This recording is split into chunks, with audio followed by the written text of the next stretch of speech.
escolar, esse conteúdo da nossa unidade 2. Pode parecer um nome, no primeiro momento, estranho para o administrador, aprendizagem e aquisição de novos comportamentos. Parece um pouco um conteúdo escolar. Mas o administrador é um profissional que atua numa organização e nessa organização ele vai trabalhar com pessoas, com técnicos administrativos que vão passar desde o primeiro momento por processos de aprendizagem, por processos de treinamento. E esses processos precisam ser pensados, estruturados, organizados da melhor forma possível. Dentro da organização pública, não podemos fazer de conta que esses processos aconteçam ou não aconteçam ou simplesmente não precisem acontecer. Pelo contrário, precisamos dar importância, oferecer condições e, para isso, o administrador precisa conhecer os processos, os princípios e técnicas. Então, essa unidade, ela tem por objetivo oferecer algumas informações sobre os processos cognitivos que envolvem a aprendizagem para fazer com que o administrador público possa organizar, preparar melhor todo o seu processo de intervenção. Dentro do contexto da aprendizagem, existem várias teorias. E a gente tem que fazer escolhas. E eu fiz uma escolha. E a escolha que fiz foi pela teoria cognitiva. E o que é a teoria cognitiva? É a teoria, não tem apenas um teórico, tem vários que são importantes, são relevantes para ela, mas que tem por princípio identificar como que ocorre o processo de aprendizagem internamente. E tem uma questão que é importante dentro desse contexto teórico. É que esse processo cognitivo, ele acontece internamente, mas o que está fora, o externo, pode facilitar. Ele pode ser preparado, ele pode ser organizado. Então,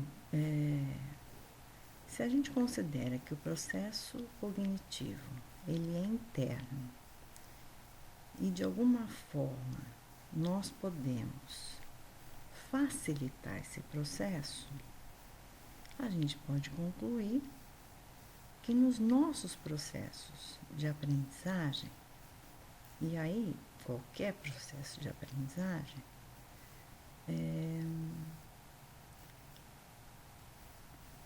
tanto no contexto do trabalho como no contexto de vida diária,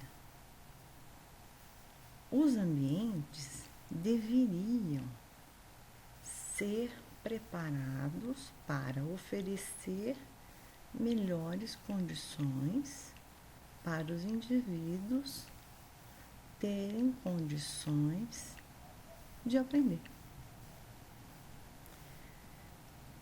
Então, é por aí que caminha essa unidade. Tem um diagrama, uma representação que eu apresento para vocês na página 24, onde diversos fatores eles são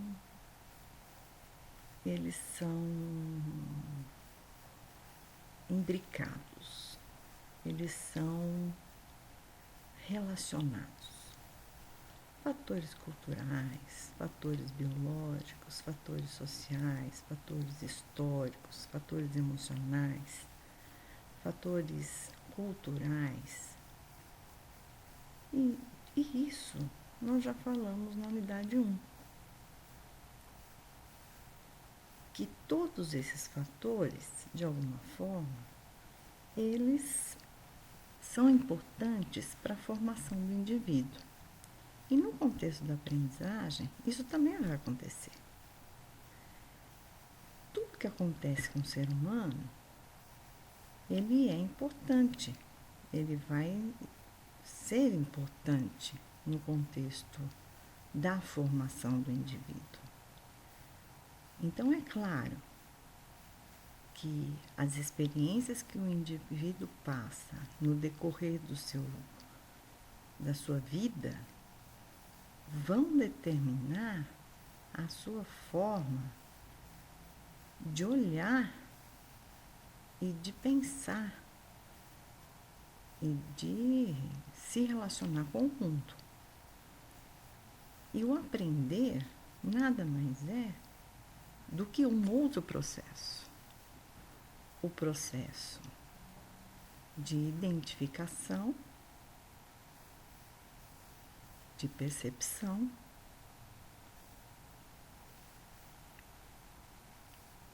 de novos fatores, novos estímulos, novos conceitos, novas informações, e o processamento disso determinando novos olhares em novas situações. Nunca vamos ter situações semelhantes. Nunca. Sempre as nossas situações vão ser novas. Então, é muito complexo o processo de comportamento, o processo de aprendizagem, o processo de produção de novos olhares e novas ações. Porque tudo é novo sempre. Porém, nós resgatamos informações que guardamos e processamos. Então, uma das informações que eu gostaria que vocês olhassem com muito cuidado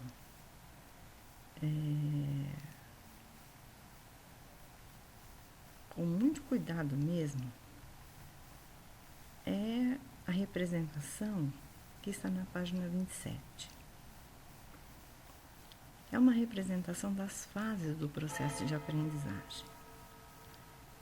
E essa representação eu apresento com base na teoria de um autor que chama Gagné. Mas não é só do Gagné. Eu acho que é uma relação entre outros autores também, que eu até falo deles anteriormente no capítulo. Mas o que eu queria destacar nessa representação da página 27, que é da figura 6, que eu gostaria muito que vocês olharem com bastante atenção, inclusive é dela que eu faço a pergunta da atividade 3. E eu já falei, o processo é interno, né? Então, o processo é interno. Mas o que significa um processo interno?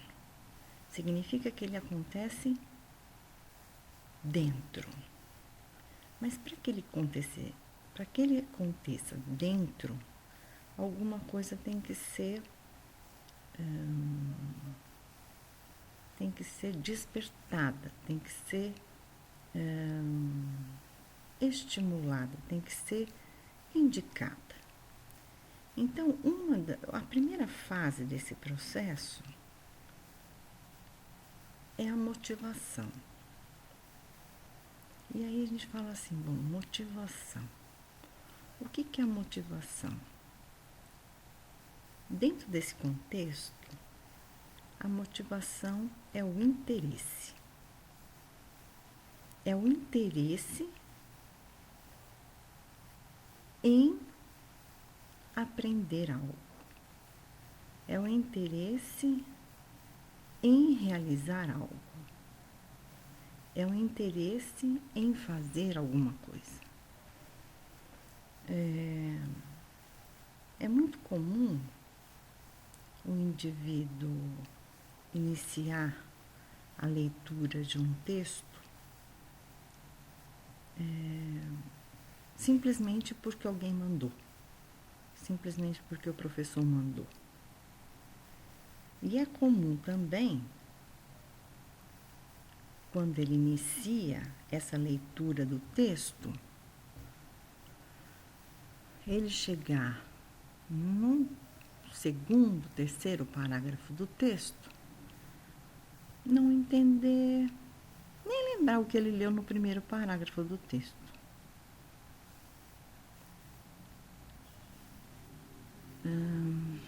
Acho que já aconteceu isso com muita gente. E aí a gente fala o seguinte, por que será que aconteceu isso? Ele leu, mas não ficou, não compreendeu, não identificou.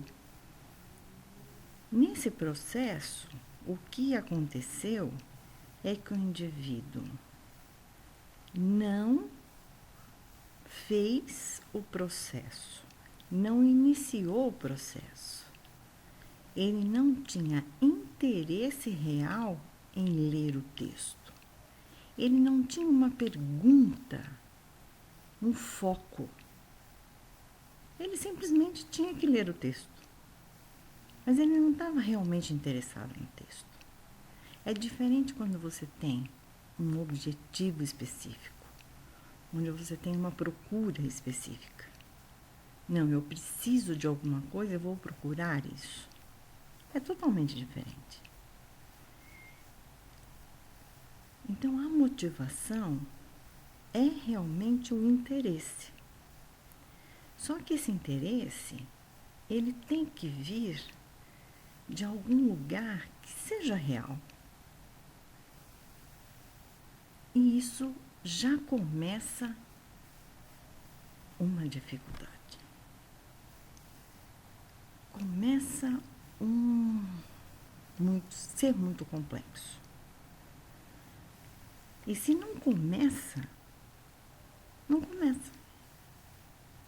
Então, nós podemos dizer o seguinte, o processo de motivação, sem o processo de motivação, o indivíduo nem começa a realizar o processo de aprendizagem. É complicado. Então, ele começa a ler o texto, chega ao final do texto e tem que voltar no começo. Fica ali mesmo. Aí começa tudo de novo. Ai, acho que eu vou começar de novo. Ai, acho que agora não dá. Acho que eu vou ligar o rádio. Acho que eu vou ligar a televisão. Ai, não tô com vontade. E aí? Muitas vezes é muito difícil. E aí, a gente tem que então descobrir formas para essa questão da motivação. Então, eu vou falar das duas coisas ao mesmo tempo, senão eu não vou dar conta de falar tudo. Porque são muitas fases. E eu vou ter que fazer muitos vídeos. Então, a motivação é um processo interno, que é o primeiro processo. E ele, para ser realizado, é necessário que o indivíduo tenha interesse. Para que isso ocorra, é interessante, então, que ele tenha um objetivo claro e preciso. Se ele não tiver um objetivo claro e preciso, ele não vai realizar isso. E para que isso aconteça, ele precisa ter o objetivo. Não pode ser de outro, tem que ser dele. Esse contexto não é só do contexto da aprendizagem do indivíduo trabalhador. É a aprendizagem do indivíduo na academia, é a aprendizagem do indivíduo na sala de aula, é a aprendizagem da criança, é a aprendizagem. Precisa ser realizada de uma forma onde o indivíduo tenha interesse. E para isso, então, ele tem que ter, para ele, um objetivo. A linguagem, para ele, tem que ser clara, porque isso afeta ele. Tem que ser claro para ele.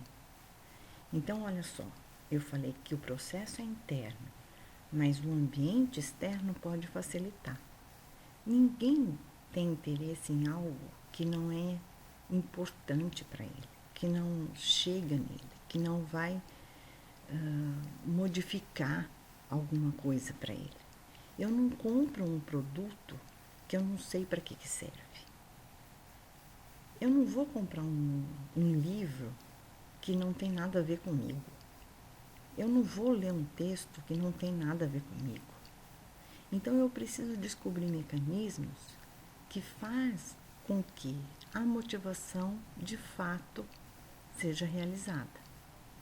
Então, o que o administrador pode fazer para motivar as pessoas que trabalham nos setores diferentes da organização a aprender funções novas, a realizar tarefas novas, a mudar situações novas, a aprender, a treinar, a fazer coisas novas. Isso é um desafio. E isso nós precisamos pensar. É um desafio. Bom, mas essa é a primeira fase do processo. Vou falar rapidamente da segunda fase do processo, que é a atenção. A atenção parece que é uma coisa já dada, uma coisa pronta, mas não é. Principalmente nos dias de hoje, o nosso meio é um meio muito complicado, porque ao mesmo tempo nós temos muitos estímulos concorrentes, muitas coisas acontecendo. E para que o indivíduo consiga identificar aquilo que realmente é relevante, não é simples. Por que isso? Porque para cada indivíduo pode ser diferente este estímulo relevante. Só que, num setor de trabalho, assim como numa atividade acadêmica, não pode ser assim. Eu preciso destacar, eu preciso orientar, eu preciso dar dicas, eu preciso indicar. Então, a atenção, ela precisa ser orientada. Eu não posso prestar atenção em qualquer coisa. Eu preciso destacar o que o indivíduo precisa prestar atenção. Porque senão, ele vai prestar atenção em qualquer coisa. E aí, aquilo que ele vai prestar atenção não vai ser relevante para o desenvolvimento da tarefa ou para que ele aprenda realmente aquilo que seja significativo para ele aprender. E por que isso? Porque nós não temos a capacidade de prestar atenção em tudo. Um exemplo.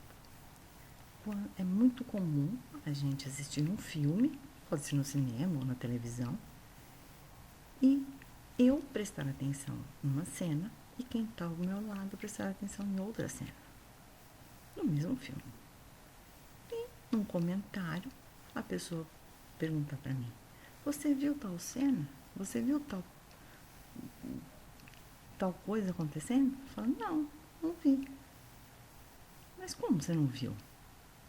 Não vi. E aí, nós vimos o mesmo filme? Vimos o mesmo filme. Só que eu não prestei atenção na mesma coisa que a pessoa que estava do meu lado prestou atenção. É igual a festa que a gente vai. É igual o lugar que a gente visita. É igual a rua que a gente frequenta. Eu vejo coisas que as pessoas que estão do meu lado não veem. Por quê? Porque eu olho para aquilo que é interessante para mim. De novo, a motivação aparecendo.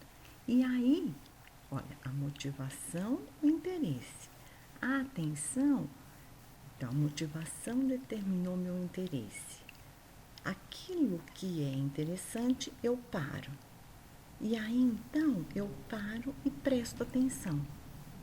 Quando eu paro e presto atenção, eu estou fazendo um processo de seleção daquilo que é relevante, certo? Aquilo que é relevante, eu fico. Aquilo que não é relevante, eu descarto. E isso, então, é a retenção.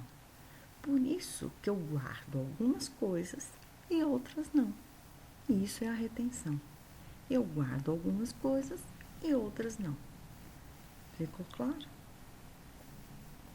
Por aqui hoje tá bom, porque eu não dou conta de terminar todo esse processo num filme muito comprido.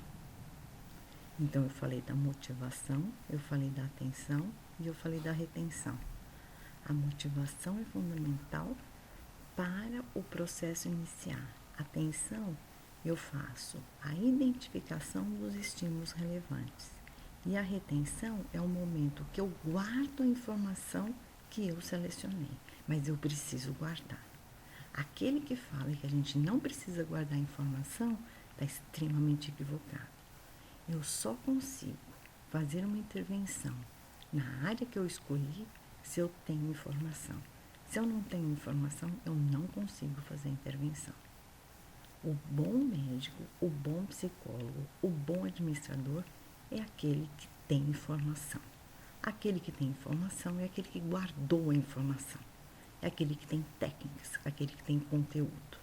E ele conseguiu, então, reter. Ele conseguiu guardar a informação para depois selecionar essa informação e fazer uso a hora que for fundamental para ele utilizar.